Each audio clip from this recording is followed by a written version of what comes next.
Buenos días, chicas. Hoy finalizamos los contenidos ya de la semana 5 y como les había mencionado en la clase anterior, el contenido del día de hoy es como la continuación de la anterior, ¿verdad? Es la segunda parte del tema de la reproducción. Lo que vamos a ver el día de hoy está relacionado más que todo con etapas, bueno, con momentos más femeninos, ¿verdad? Em, ¿Qué ocurre cada vez, bueno, una vez o puede durar incluso hasta 7 meses al mes, perdón, perdón, 7 días, ¿verdad? O menos al mes, ¿verdad? Dependiendo del organismo. Entonces, aquí ya comparto pantalla. Permítanme. Aquí está.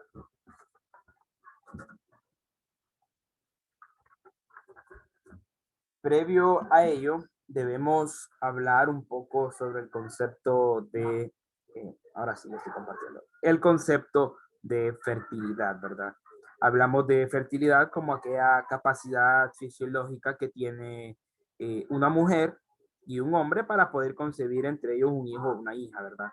Y no necesariamente un hombre, una mujer y un hombre, sino que, pues, hablando de todas las especies de mamíferos que se reproducen por medio, bueno, o se reproducen a través de forma sexual, ¿verdad?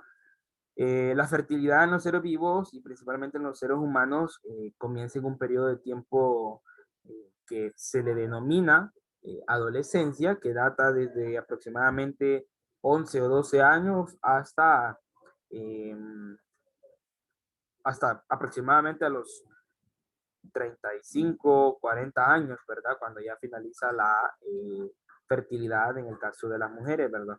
En el caso de los varones, pues creo que existe, bueno, o hay un mayor tiempo, creo, para donde pierden la fertilidad, ¿verdad? Que es cuando ya se llega a la edad adulta, de ser un adulto mayor, ¿verdad?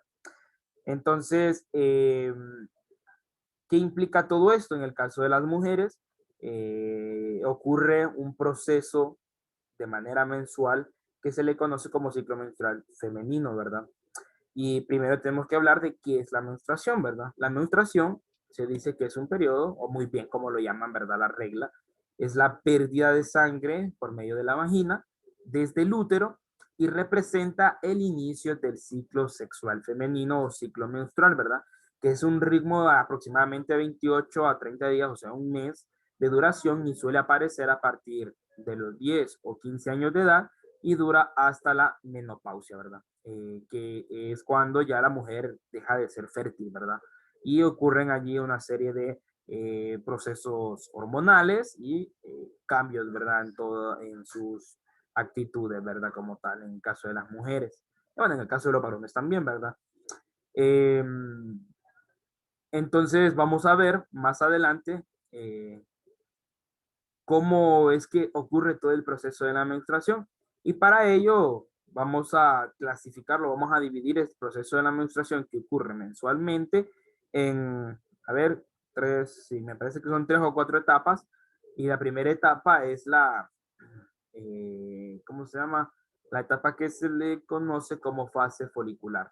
En ella la secreción, ocurre una secreción de estrógenos y progesteronas, que ya vimos que son dos hormonas, ¿verdad?, que se producen en los ovarios, que es relativamente constante y se mantiene baja en el periodo 1 a 8, ¿verdad?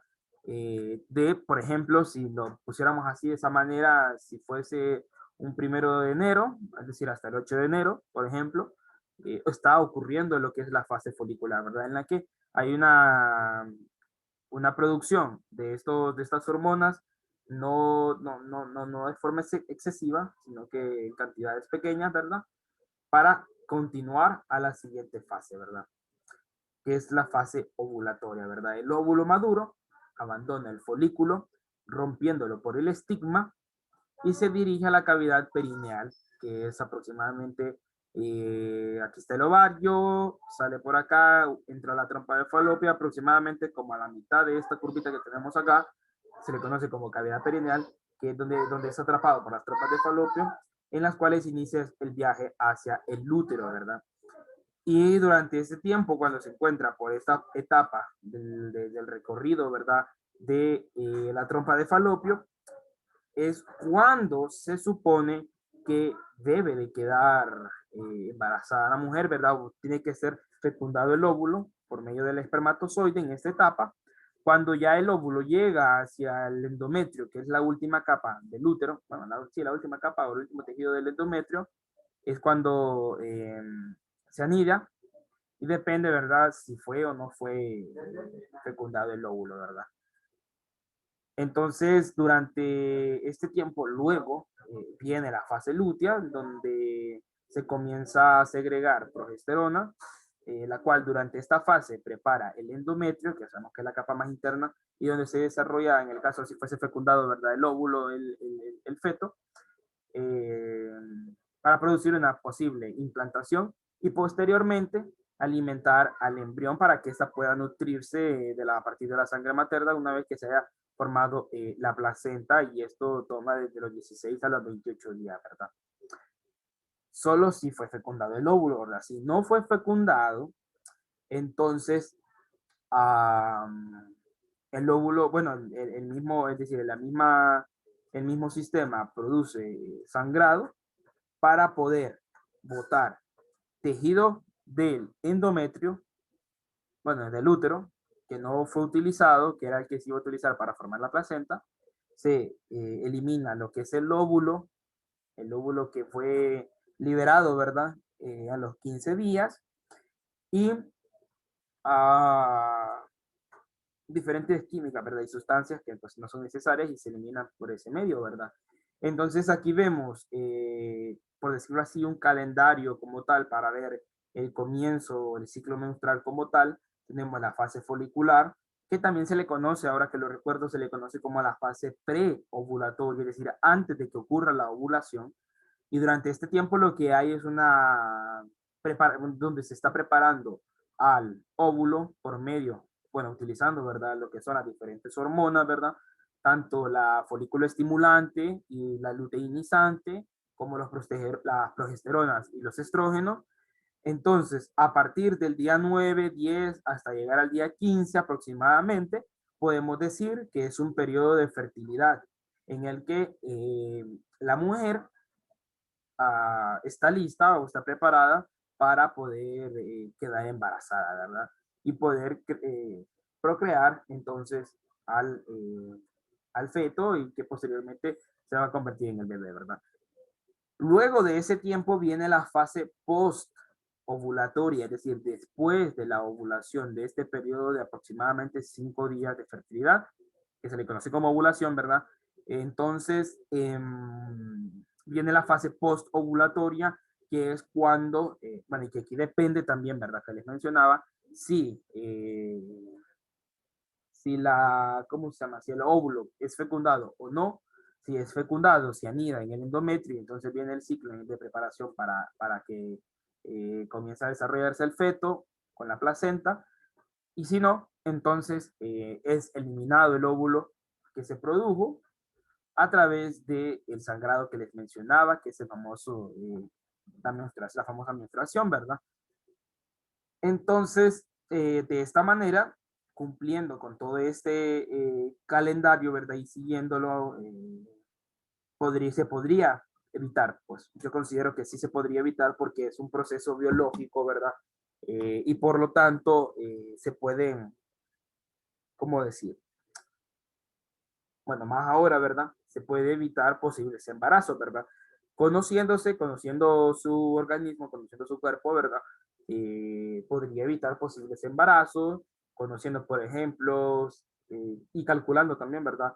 Los días de sangrado, calcula unos 10 días para adelante, y durante esa etapa no es posible que quede embarazada, ¿verdad? Luego, después de los 8 días, después de la menstruación, cuenta otros aproximadamente unos 6 7 días más, que es el periodo en la que posiblemente pueda quedar embarazada, y luego el resto del día, el resto de los días, entonces se consideran como infértiles, ¿verdad? Días infértiles en los que tampoco puede quedar embarazada. Entonces, eso en cuanto al ciclo menstrual. Pero, ¿qué pasa cuando ocurre la fecundación? Decimos que la fecundación es un fenómeno que ocurre en el primer tercio de los oviductos, mediante el cual los gametos, tanto masculinos como femeninos, se unen para generar una nueva célula eh, diploide, recuerden, diploide, o sea que ya va a tener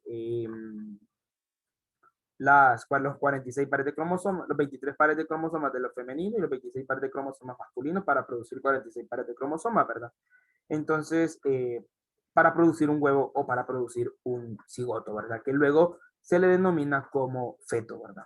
Con el paso del tiempo. Entonces vemos aquí el trayecto que tienen los espermatozoides, el trayecto del ovocito, ¿verdad? Y el trayecto del embrión, ¿verdad?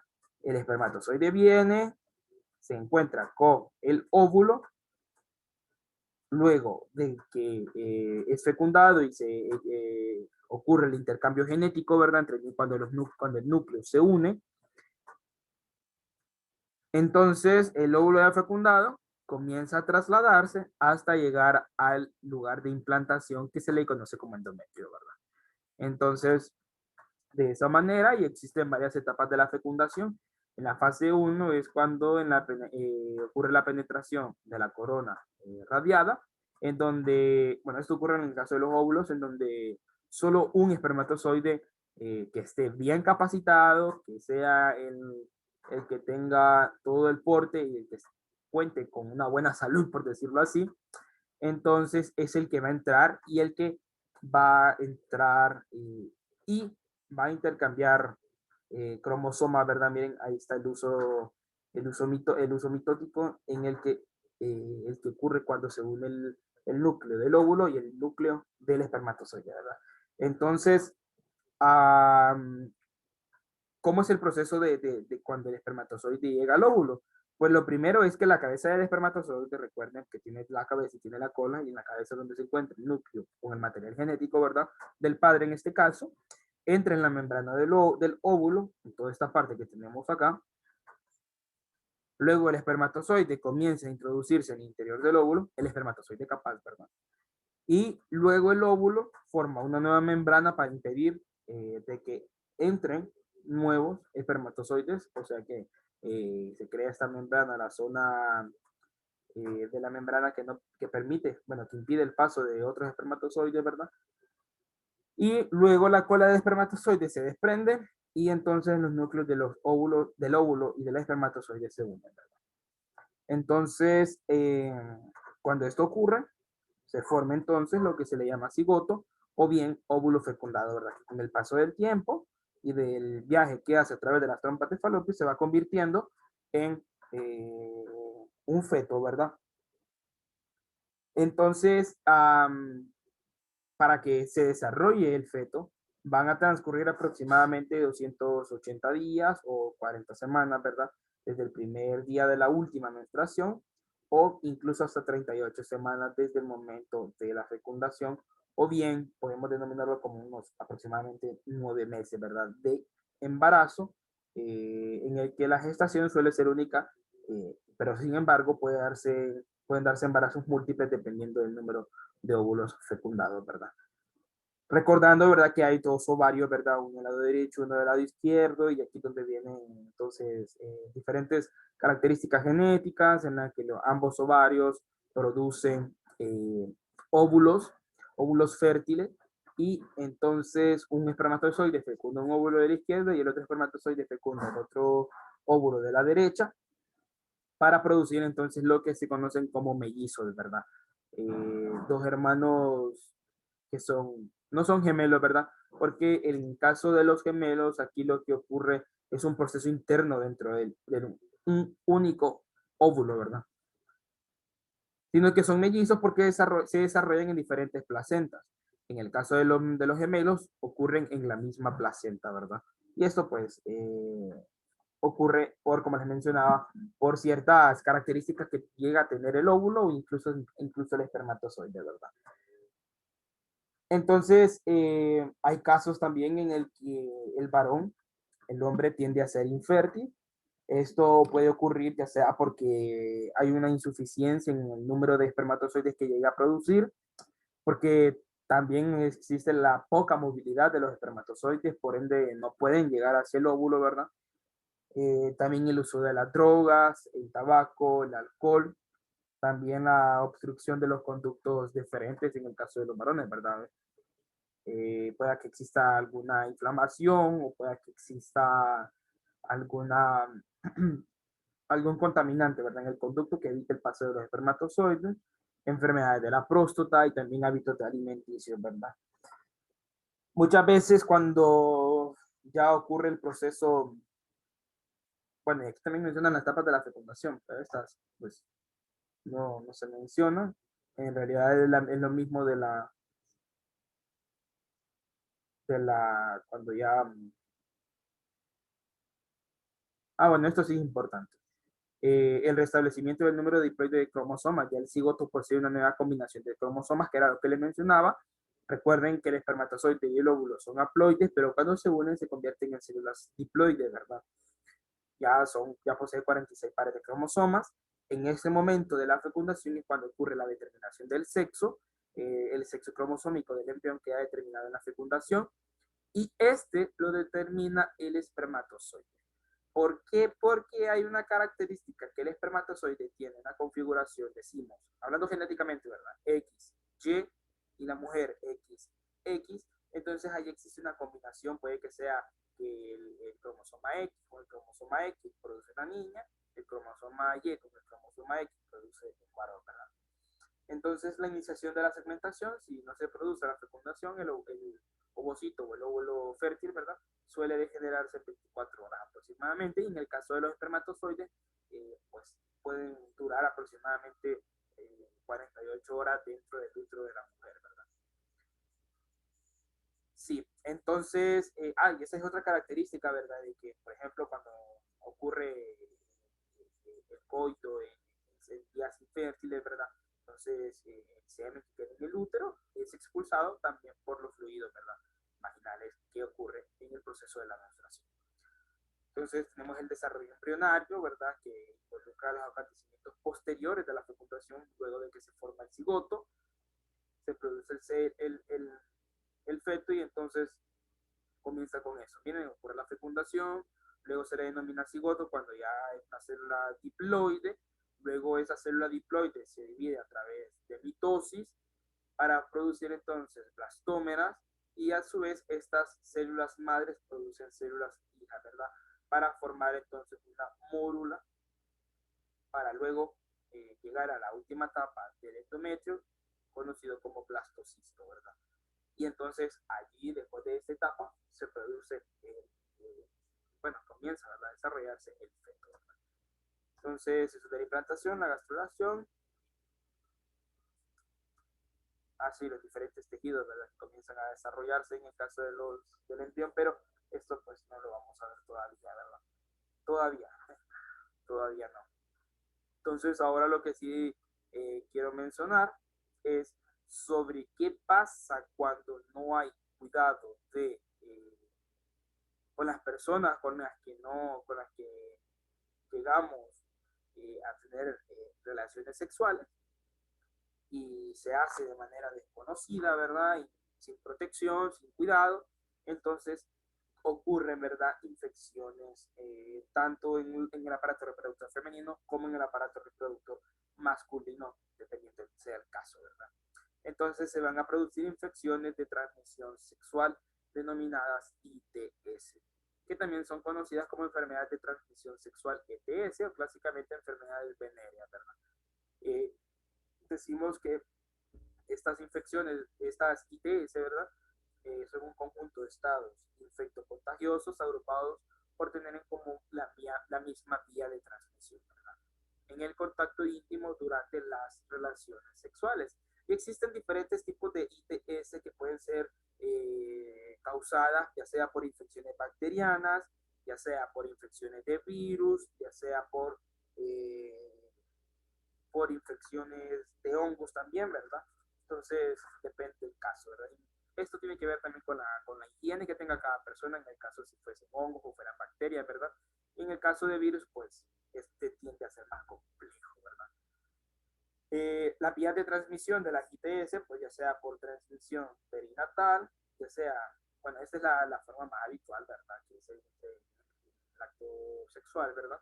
De la penetración.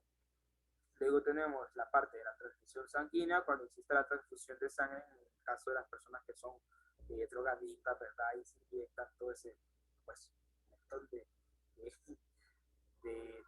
drogas en su cuerpo, ¿verdad? Y está también la transmisión sexual, ya sea total, anal u oral, ¿verdad? Algunos agentes productores, ya vimos, bacterias, virus, hongos, protozoos. En el caso de de las GTS, de las GTS espirales, tenemos, por ejemplo, como el condiloma, el hepatitis C, el herpes, el molusco contagioso y también el VIH-Sida, que es una de las más mortales, ¿verdad? De todas las enfermedades de transmisión sexual. Dentro de las bacterianas tenemos la gonorrea, la sífilis y la clamidia. Y dentro de las parasitarias o causadas por hongos, tenemos la tricomoniasis, tenemos las ladillas y tenemos también el sarna, ¿verdad? Ustedes en su libro pues tienen allí las diferentes definiciones de cada una de estas infecciones bacterianas, virales y también causadas por hongos, ¿verdad? Y los síntomas que estos tienden a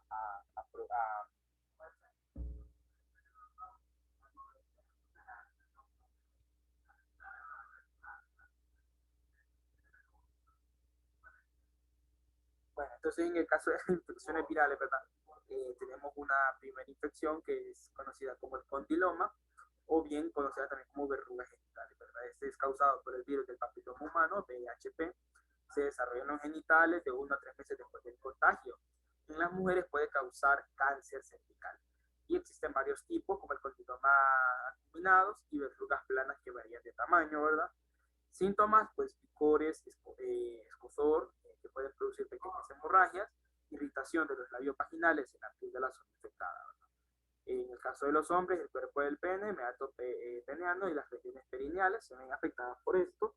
En el caso de las mujeres, el cervix, el introito, los labios, la vagina y las regiones perineales tienden a ser afectadas por esta enfermedad viral, ¿verdad?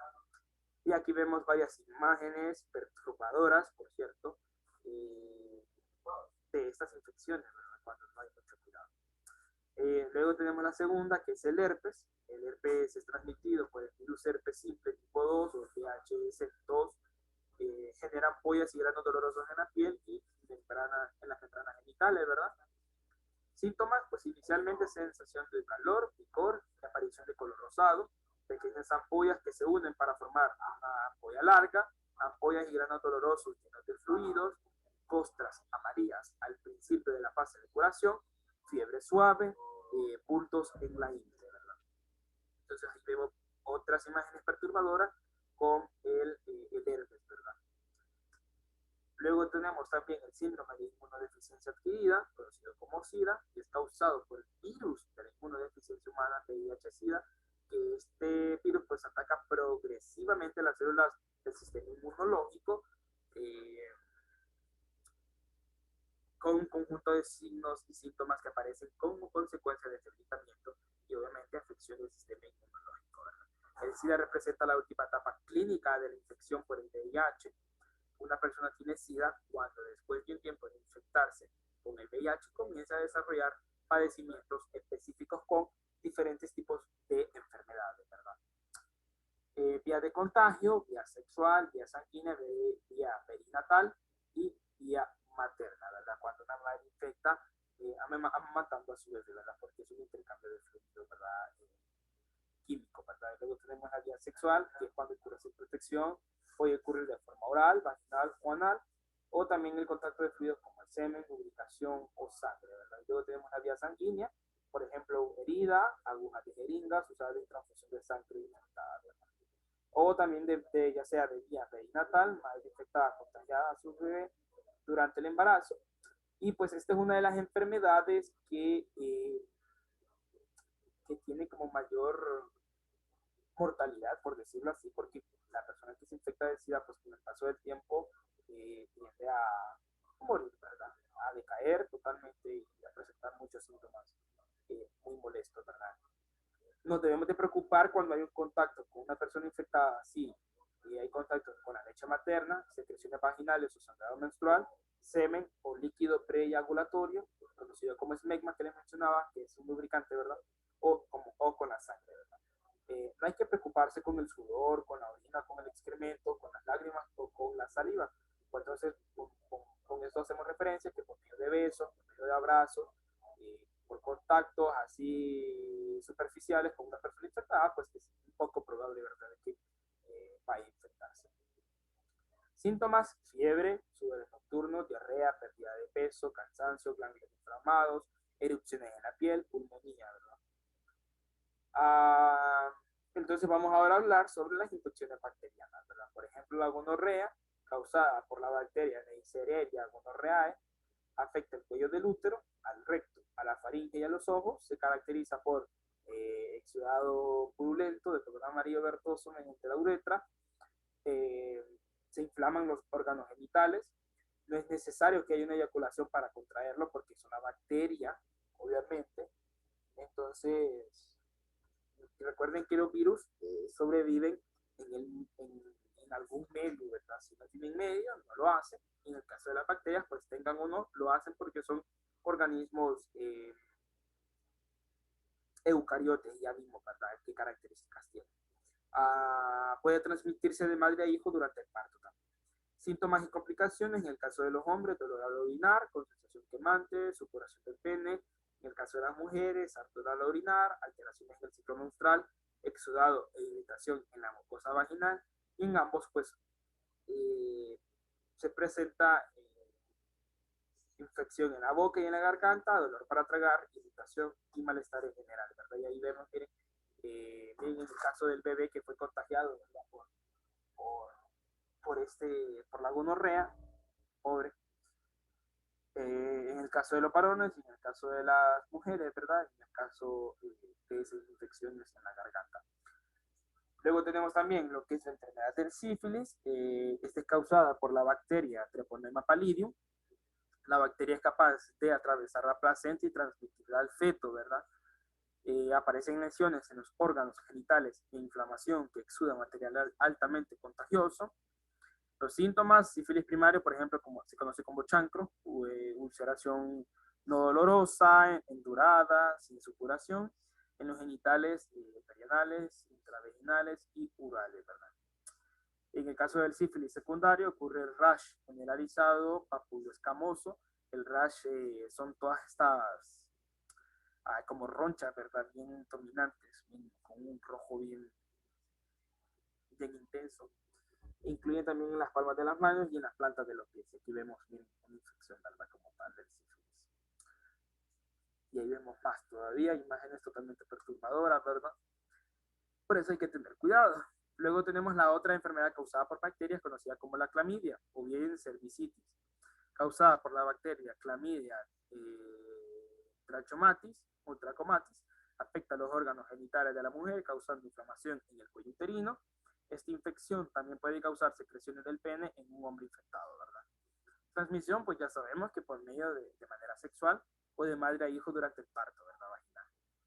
En el caso, se le conoce como una enfermedad silenciosa, porque en el caso de los hombres ocurre una secreción del pene, una sensación de ardor al orinar, ardor y picazón alrededor de la abertura del pene, el dolor y la inflamación en los testículos. En el caso de las mujeres, flujo vaginal anormal a una sensación de ardor al orinar, dolor en la parte inferior del vientre o de la espalda, náusea y fiebre, ¿verdad? Entonces, ahora vamos a hablar sobre las infecciones parasitarias o causadas por hongos. Tenemos la tricomoniasis, causada por el parásito Trichomonas vaginalis. Las mujeres tienen más probabilidades de que los hombres de presentar algún síntoma, ¿verdad? En el caso de los hombres hay una irritación, sensación de ardor dentro del pene, una secreción del pene.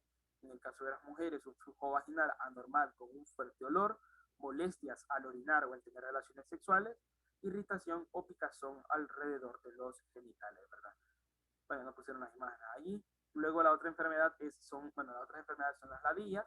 Son criaturas pequeñas de 6 extremidades que infectan el área vellosa de la región púbica y ponen sus huevos allí. Estos piojos también se pueden encontrar en el vello axilar y en las cejas. Ya se imaginan qué malestar, son como piojillos. Ay.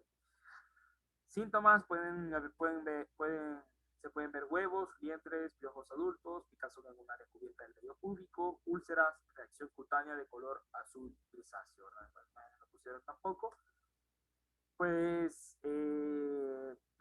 bueno, mencionan cómo evitarlo, ¿verdad? Y ahí menciona que lo único 100% eficaz es la abstinencia y los diferentes métodos anticonceptivos que ustedes tienen en sus libros, ¿verdad? Métodos anticonceptivos químicos, bueno, biológicos, la abstinencia, el coito interrumpido, cuando la eyaculación no ocurre dentro del útero, dentro de la vagina de la mujer, de manera química, existen diferentes planificación para el caso de las mujeres y también hay así, ¿cómo se llama? Métodos anticonceptivos físicos como los diferentes para infinidad el tipo de muchos condones que existen tanto para varones como para mujeres y existen también métodos anticonceptivos ¿cómo se llaman? Estos quirúrgicos cuando son extirpados los ovarios que, bueno, no los ovarios sino que hay un corte allí que evita el paso de los espermatozoides y también un corte en los diferentes conductos deferentes en el caso de los varones para que no exista la eyaculación, ¿verdad? Entonces, el primordial para evitar enfermedades de transmisión sexual es el condón, ¿verdad? Cuidarse, usar el condón, si usted mujer, exigir el condón, ¿verdad? En el caso de los varones, siempre colocárselo, ¿verdad? Y entonces, esto era el contenido del día de hoy. Con esto finalizamos. Yo les estaré enviando la prueba más tarde y junto con la grabación de la clase de hoy. Cabe mencionar que aquí quiero mencionarles también es respecto a la clase de informática, pues creo que vamos a dejarlo hasta allí. Solamente voy a evaluarles esos 4 contenidos, ¿verdad? La introducción al manejo de la computadora, todo el paquete de editores de texto, el Microsoft Word, el Microsoft PowerPoint y el Microsoft Excel. Entonces, de esta manera, las pruebitas valdrían, creo que a 6 puntos cada una y un punto más que pues, podría evaluarse con otra situación, ¿verdad? Entonces, recuerden completar sus guías de libro y estamos pendientes, ¿verdad? Éxito siempre, chicas.